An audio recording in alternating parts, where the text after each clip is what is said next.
बहाने ढूंढती हूँ बात करने के तुझसे, पर जाने क्यों आंखें चुराता है तू मुझसे। मुझसे है कोई शिकायत या शिकवा है खुद से। तेरी आंखों में तेरे दिल का हाल दिखता है, तू भी मुझे मेरी ही तरह बेहाल दिखता है। तू वो चांद है जिसको मैं पाना नहीं चाहती, पर तुझे देखने का एक भी मौका गंवाना नहीं चाहती।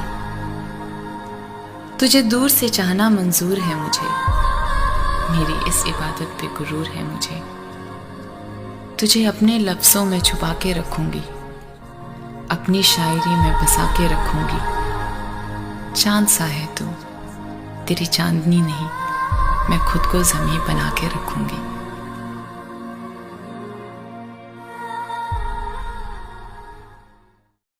झूठ से शुरू, झूठ पे खत्म। झूठा था तू, पर सच्चे थे हम।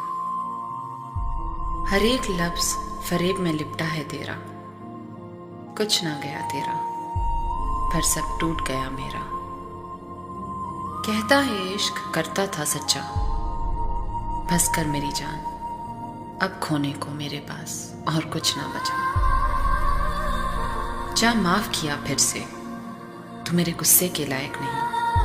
प्यार किया था मैंने, तू तो मेरी नफरत के भी लायक नहीं। कसम खुदा की एक आंसू ना बहाऊंगी, लाख पुकार ले अब लौट के ना आऊंगी। अरे फिर मैं भूल गई, तू क्यों लौट के आएगा। मैं तो तेरा खिलौना थी, अब टूट गई हूं तो कहीं और मन बहलाएगा। पर चल तुझे याद दिला दूं, खिलौना नहीं रानी हूं मैं। प्यार से लिखी उस खुदा की कहानी हूं मैं। हाँ टूटी थी कुछ पल के लिए, पर एक एक टुकड़ा उठाऊंगी। चल अब तू भी देख, मैं क्या खूबसूरत किस्सा बनाऊंगी।